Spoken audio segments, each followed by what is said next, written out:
지금 현재 뭐 중국만이 아니라 미국도 그렇고 뭐 유럽도 그렇고 한국도 그렇고 주식시장이 많이 폭락했단 말이죠. 이 폭락한 시장에서 우리가 정말 투자처를 찾는다면 그러니까 중국 시장에 들어가는 게 좋을까요? 미국 시장에 어떤 분은 의견이 다르거든요. 지금 나스닥 많이 싸졌으니까 중국 시장 아니죠 미국 시장 들어가야 된다 이런 사람도 있고 어떤 게 어느 지역에 투자하는 게 좀 장기적으로 봤을 때 유리하다고 생각하세요? 그것도 사실 이런 질문하면 안 돼요. 왜냐면 이거 저 소비자란다. 저 예, 우리 시청자 질문이에요. 그렇게 일반 사람들 물어볼 수가 있죠. 근데 그게 왜 그러냐면 아까 앞에서 주식도 세 가지로 나뉘는 것처럼 네. 국가별로 다 자기 특징이 있어요. 맞아요. 그러면 내가 어느 나라 시장을 가야 되면 내가 잘 아는 데를 가면 돼요. 예를 들면 저보고 난 베트남 주식이 투자 안 할 거예요. 그냥 베트남이 희망이 없어서 투자 안 하냐? 그게 아니라 난 베트남어를 모르고 베트남 기업을 내가 알 수가 없어요. 근데 내가 어떻게 투자를 해요? 나 절대 안 하지. 그러니까 첫째, 내 모르는 곳에 투자하지 말자. 근데 만약에 나는 굉장한 전문가다. 나는 뭐 중국도 잘 알고 미국도 잘 안다. 그러니까 이 질문이 설립되려면 전제 조건이 뭐냐면 난 평소에 미국도 잘 알고 중국도 잘 알고 다 잘 알 때 어디다 할까? 이런 상황으로 답해드리면 이런 상황을 전제로 해서 답해드리면 둘 다 괜찮아요. 왜냐면 미국에 좋은 주식들이 많아요. 그리고 중국에 좋은 주식들이 미국에 많이 상장돼 있어요. 중국 기업인데 미국에 이런 주식들이 지금 다 중국에 코로나 터지면서 같이 그냥 58% 떨어졌어요. 그래서 이런 주식들은 지금 하기 좋죠. 또 미국은 자본시장이 개방됐잖아요. 맘대로 들어가고 맘대로 나오잖아요. 뭐 언제 들어가고 언제 나오고 한국 사람도 너무 좋아요. 한국 국적 갖고 있으면. 다 할 수 있잖아요. 중국 사람 미국 주식 못 해요. 아, 그래요? 예. 그러니까 저는 그 미국 주식 몇 개는 개인적으로 그냥 연금을 사듯이 연금 계속 갖고 가도 되는 주식들이 있어요. 그러니까 우리가 그러니까 우리 뭐라 그러죠? 우리 중국이나 이 한국을 포함한 네. 이머징 시장과 네. 그다음에 미국 시장의 그렇죠. 차이점을 얘기하는 사람들 얘기 들어보면은 네. 미국 시장은 그냥 안심하고 사놓고 계속 가면 어쨌든 우상향으로 쭉 간다는 거죠. 미국 주식이 그랬어요. 그래서 미국처럼 주가 지수 그림을 그리면 우리가 예를 들면 1920년대부터 지금 한 100년이 흘렀잖아요. 주가 지수를 쫙 S&P 500 지수로 그리잖아요. 정말 예뻐요. 이렇게 중간에 이런 변동이 있지만 이렇게 쫙 올라가요. 네. 이렇게 예쁜 시장이 있을 수가 없어요. 그 말은 뭐냐면 내가 아무 때 들어가도 꼭 돈 번다. 그래서 워린 버핏이 나온 거예요. 근데 이렇게 예쁜 주가 지수를 그리는 나라가 몇 개 없어요. 한국 그려보세요. 나오나? 안 돼요. 안 나와요. 맨날 이랬다가 안 이랬다. 한국은 박스 시장이 많아요. 박스권이다. 예, 이렇게 안 나와요. 그러니까 그런 그림을 그릴 수 있는 나라가 몇 개 없어요. 미국은 그런 면에서 그게 가치 투자예요. 그렇죠. 예, 가치 투자 개념이 되는 거고요. 성장 개념도 우리가 그로스 투자도 되는 거고. 미국은 우리가 밸류를 잘해서 버핏식 투자도 가능하고 이런 또 성장주 투자도 가능해요. 두 개 다 가능한 게 미국 시장이기 때문에 메리트가 있어요. 그리고 달러 자산이잖아요. 그렇죠. 또 메리트 있고요. 근데 중국은 벤처 시장이라고 보시면 돼요. 미국은 이제 이런 시장이고 벤처 시장이 뭐냐면 하이 리스크 하이 리턴.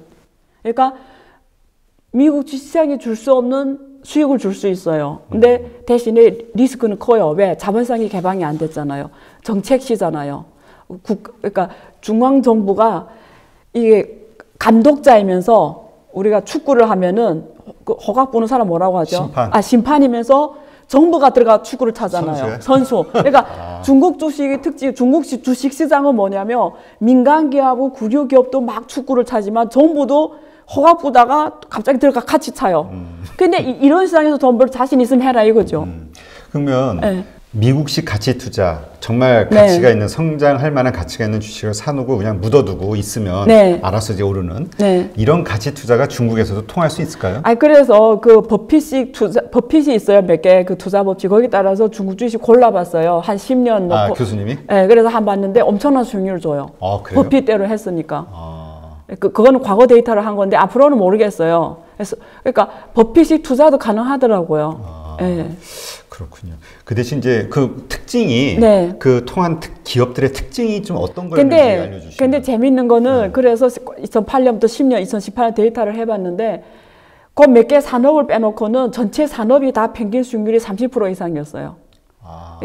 우리 인덱스 산업의 인덱스로 하거든요. 산업의 인덱스로 이렇게 10년 데이터를 월발 데이터를 쫙 뽑아가지고 그 몇 개 뭐 세멘트 산업 이런 거 빼고 한두 개 산업만 모든 산업의 연 수익률이 30% 이상이에요. 그 말은 뭐냐면 이게 거네요. 꼭 워린 버핏 방법이 통했다고 말하기 힘든 거예요. 그러니까 중국 시장이 쫙 성장하는 기간이었다. 예, 기하시니까 그런 연출이 가능했는데 앞으로는 중국이 지금 전반적으로 경제가 다운사이드에 있으니까 모른다는 거죠. 근데 어쨌든 그래서 과거에 중국 주식하는 사람들은 다 거의 다 돈 많이 벌었죠. 문제는 이제 이 상황, 어려운 이 경제 상황이 해결될 수 있을 것이냐 아니냐에 이제 달려 있는 거잖아요. 네. 그래서 이제 연준에서도 돈을 무제한 풀고 중국에서도 풀고 이제 한국은 또 오늘 보니까 뭐 네. 무제한 양적 완화 네. 뭐 이야기가 나오고 네. 과연 이러한 노력들이 성공할 수 있을까? 경제를 네. 다시 회복시킬 수 있을까? 글로벌 네. 경제를 어떻게 네. 생각하세요? 그래서 아까 말한 것처럼 중앙정부 입장에 첫째 자산이 이렇게 팍 죽는 거 뭐라고 하죠? 자산이 이렇게 폭락하는 걸 막는 정책이 지금까지 했어요. 어느 나라나 똑같아. 미국, 트럼프, 한국의 문재인, 중국 자산이 아까 폭락하는 걸 지금까지 막으려고 하고 있다. 지금. 그럼 이제 질문 중에 두 번째 질문은 경제 성장을 할 수 있냐 이걸 네. 그 질문이거든요. 그렇죠. 그거는 미국은 좀 괜찮은 게 미국은 이렇게 국채로 주로 시장을 조종해요. 그러니까 지금처럼 이럴 때는 미국에서 돈을 풀잖아요. 그러면 거기 양적 완화 Q1, Q2, Q3처럼 뭐냐면 국채를 사주는 거예요. 네. 그럼 시장을 풀었잖아요.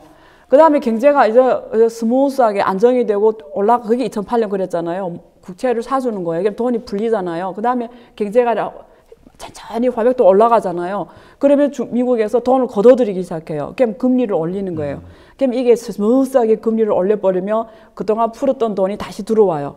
그럼 이게 우리 수도물을 풀었다 껐다 하면서 이게 거시경제가 목표 달성, 시장도 안정화시키고 경제도 성장하고 하는 게 가능해요.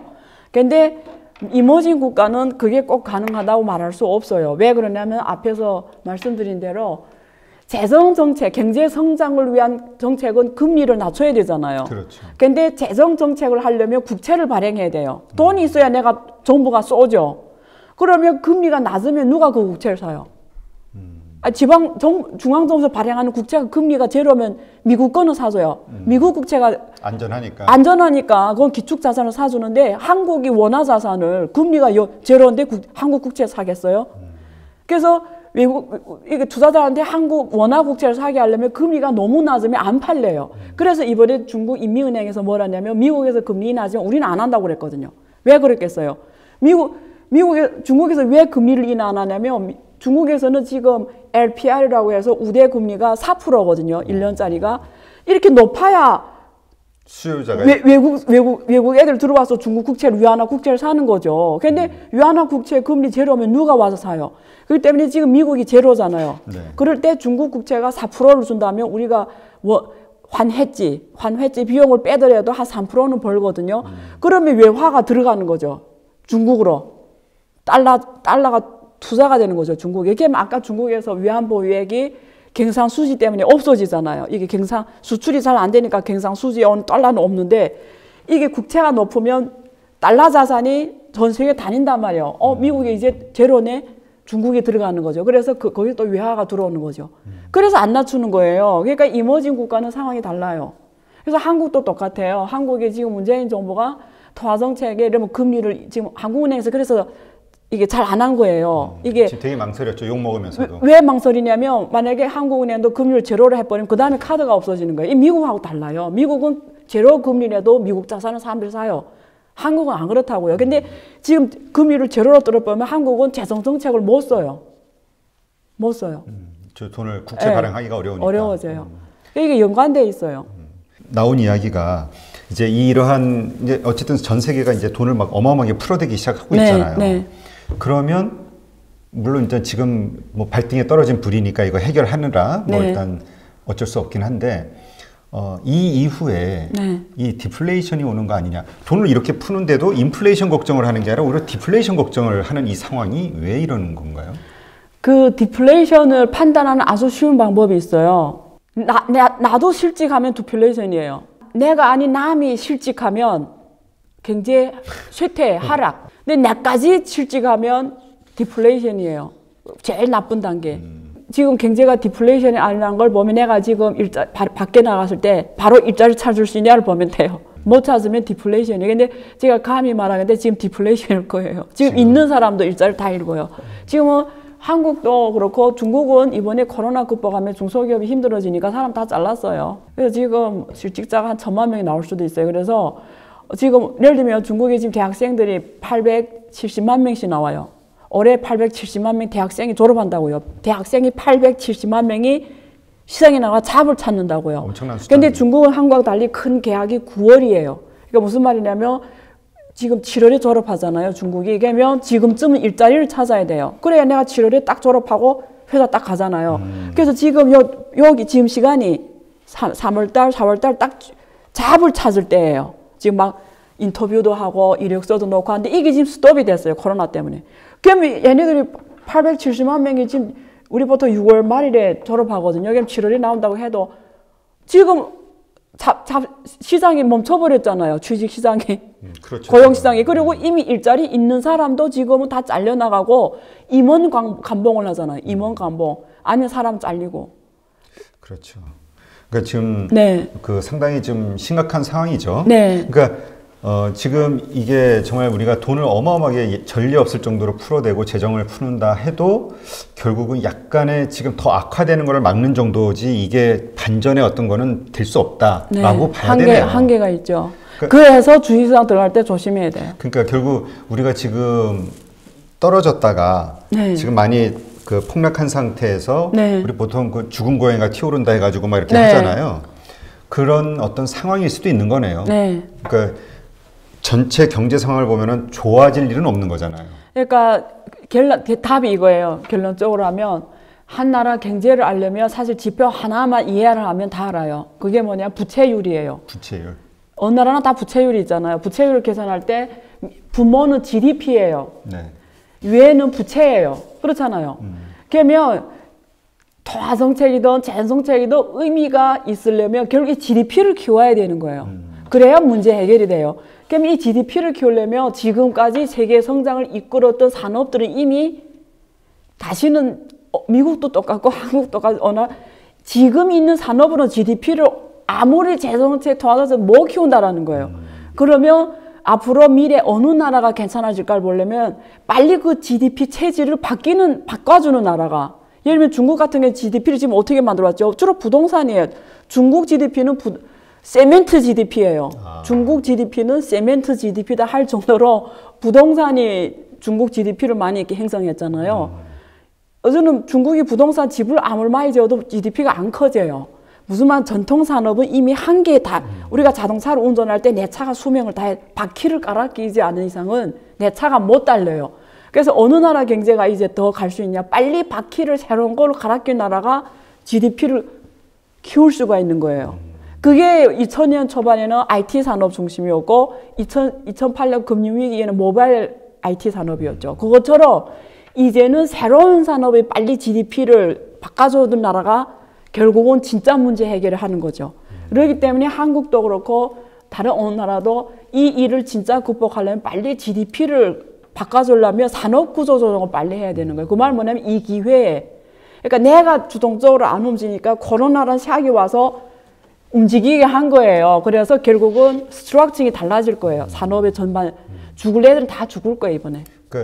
뭐 죽어가는 산업을 자꾸 살리려고 하는 것보다 인공화업 하지 말라 이거예요. 그냥 결국은 이 기회에 미래 산업에 오히려 돈을 더 투자를 해서 빨리 GDP를 바꾸는 게 거기서 또 다 성장이 또 막 10% 20% 하면서 커져야 문제 해결되는 거죠.